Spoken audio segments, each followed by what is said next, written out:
ഇന്ന് നമുക്ക് കുഞ്ഞ് ഒരു കഥ പറയാം. താൽക്കാലിക ജോലിയുടെ ഒരു അപ്പോയിൻമെൻറ്റ് ഓർഡർ കിട്ടി. ആ സ്ഥാപനത്തിൽ എത്തിച്ചേരുമ്പോൾ എല്ലാവരും അപരിചിതരായിരുന്നു. അവിടെ വിദ്യാഭ്യാസ യോഗ്യതയുടെ അടിസ്ഥാനത്തിലാണ് സൗഹൃദങ്ങൾ ഉണ്ടാകുന്നത് എന്ന് കുറച്ച് ദിവസങ്ങൾ കൊണ്ട് തന്നെ മനസ്സിലായി. പക്ഷേ അത് പലരും പറഞ്ഞ് തെറ്റിദ്ധരിപ്പിച്ചതോ ആകാം. അങ്ങനെ ഒരു 3.5 മാസത്തെ താൽക്കാലിക ജീവനത്തിൻ്റെ അവസാനം ഒരു 15 ദിവസങ്ങളുള്ളപ്പോഴാണ് എല്ലാവരും തമ്മിലും ഒരു നല്ലൊരു ബോണ്ട് ഉണ്ടാകുന്നത്. കാരണം എല്ലാവരും പരിചയപ്പെടുന്നു, എല്ലാവരും സൗഹൃദങ്ങൾ പങ്കുവെക്കുന്നു, ഒരുമിച്ച് ഭക്ഷണം കഴിക്കുന്നു. പിന്നെ പിരിയാനാകുമ്പോൾ ഉണ്ടാകുന്നൊരു വേദനയുണ്ടല്ലോ, അത് കഴിഞ്ഞു എല്ലാവരും അന്ന് ഇന്നത്തെ പോലെ ഫോൺ ഒന്നും ഇല്ലാതിരുന്ന കാലഘട്ടം. ഇപ്പോൾ എല്ലാവരും അഡ്രസ്സ് വാങ്ങി പിരിഞ്ഞു. അത്യാവശ്യം കുഞ്ഞു കുഞ്ഞു കത്തുകളൊക്കെ പരസ്പരം എഴുതി. പക്ഷേ എഴുതുന്ന കൂട്ടത്തിൽ ഒരു പ്രത്യേക വ്യക്തിക്ക് വേണ്ടി എഴുതാൻ താല്പര്യമുള്ള ഒരു ആൾക്കാരുണ്ടായിരുന്നു. അങ്ങനെ കത്തുകൾ പരസ്പരം കൈമാറുമ്പോഴൊക്കെ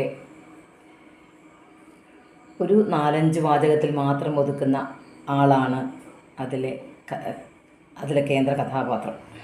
പക്ഷേ വാചാലയായി കത്തുകൾ എഴുതുന്ന എല്ലാ വിവരങ്ങളും വെച്ച് അല്പം പ്രണയത്തിൻ്റെ മാധുര്യവും ചേർത്ത് എഴുതുന്ന കത്തുകൾ വായിച്ചിട്ട് അതിൻ്റെ മറുപടിയിൽ ഒരു പരിഹാസ രൂപേണ തിരികെ എഴുതിയ ഒരു വാചകമുണ്ട്. ഇങ്ങനെയൊക്കെയാണ് ഒരു സാഹിത്യത്തെ കാരണം ഒരു കത്തിനെ സാഹിത്യ രൂപമാക്കാൻ കഴിയുമെങ്കിൽ തനിക്ക് ഒരു ചെറുകഥാകൃത്തോ നോക്കിയാൽ ഒരു നോവലിസ്റ്റൊക്കെ ആകാൻ കഴിയും എന്ന് പരിഹാസ രൂപേണ മറുപടി കത്തിലുള്ള വാചകം കണ്ട് ഒരുപാട് മനസ്സ് വേദനിച്ചപ്പോൾ പിന്തിരിഞ്ഞ് നടക്കാനാണ് തോന്നിയത്. അങ്ങനെ പിന്തിരിഞ്ഞ് നടക്കുമ്പോൾ ഓർത്തു, ഒരുപാട് വേദനയുണ്ട് പിന്തിരിഞ്ഞ് നടക്കുമ്പോഴെന്ന് സ്വയം മനസ്സിലാക്കിയ ഒരു സമയം. എല്ലാം കഴിഞ്ഞ് പരസ്പരം എല്ലാവരും അവരവരുടെ ജോലി തിരക്കുകളിലേക്കും പുതിയ ജോലികളിലേക്കുമൊക്കെ വ്യാപൃതരായി.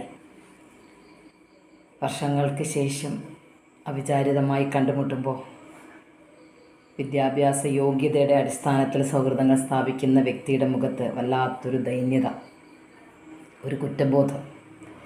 കാരണം എന്തെന്ന് അറിയാം, നമുക്ക് അടുത്ത് ചോദിച്ച് മനസ്സിലാക്കാം.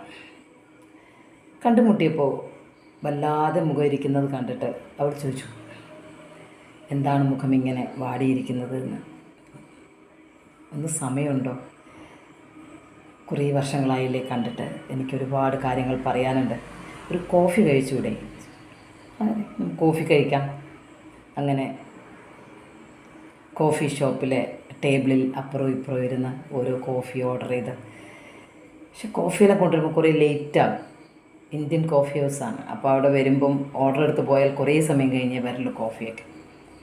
അപ്പോൾ അതുകൊണ്ട് തന്നെ കാര്യങ്ങളിങ്ങനെ പറയുകയാണ്, എന്തൊക്കെയാണ് വിശേഷങ്ങൾ. 2 കുട്ടികളാണ്, ഭാര്യ ടീച്ചറാണ്.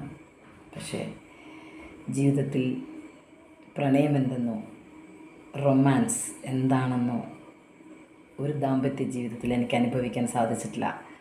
പലപ്പോഴും ആത്മഹത്യയെക്കുറിച്ച് പല തവണ ചിന്തിച്ചിട്ടുണ്ട്. കാരണം ഒരു വൈവാഹിക ജീവിതത്തിൽ ഭാര്യ ഭർത്താക്കന്മാർക്ക് വേണ്ട ഒരു പ്രണയം അല്ലെങ്കിൽ ഒരു റൊമാൻസ് ഇല്ലാതെ മരുഭൂമിയിലകപ്പെട്ട ഒരു വ്യക്തിയെ പോലെയാണ് ഞാൻ ജീവിക്കുന്നത് എന്ന് പറഞ്ഞു തീരുമ്പോൾ ആ കണ്ണുകൾ നിറഞ്ഞിരുന്നു. പക്ഷേ പണ്ടത്തെ വിശേഷങ്ങൾ അറിഞ്ഞുകൊണ്ട് ചോദിക്കുന്ന മറുപടി കത്തുകളിൽ എഴുതിയ വാചകങ്ങൾ കണ്ടിട്ട് പരിഹസിച്ചിരുന്ന വ്യക്തിയാണ് തൊട്ട് മുന്നിലിരുന്ന് ഒരല്പമെങ്കിലും കരുണയോടെ സ്നേഹത്തോടെ പ്രണയത്തോടെ ഒന്നും സംസാരിക്കാത്ത ഭാര്യയെക്കുറിച്ച് കുറ്റം പറയുന്നത്. എല്ലാം കേട്ടിരുന്നു, ഒന്നും പറഞ്ഞില്ല.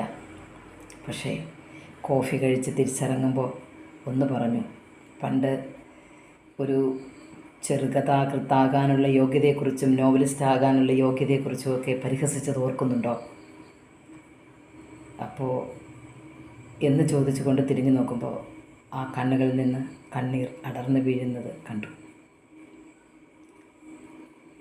അപ്പോൾ പരിഹസിക്കുമ്പോൾ ഓർക്കണം, ഈ ലോകത്ത് എല്ലാത്തിനെയും പിടിച്ചു നിർത്തുന്ന ഈ പ്രപഞ്ചത്തിലെ സകലതും ഒരു സ്നേഹം അല്ലെങ്കിൽ പ്രണയമെന്ന ഒരു വികാരത്തിലാണ് കോർത്തിണക്കിയിരിക്കുന്നത്.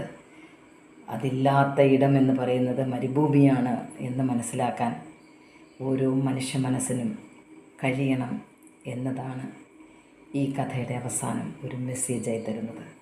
Thank you.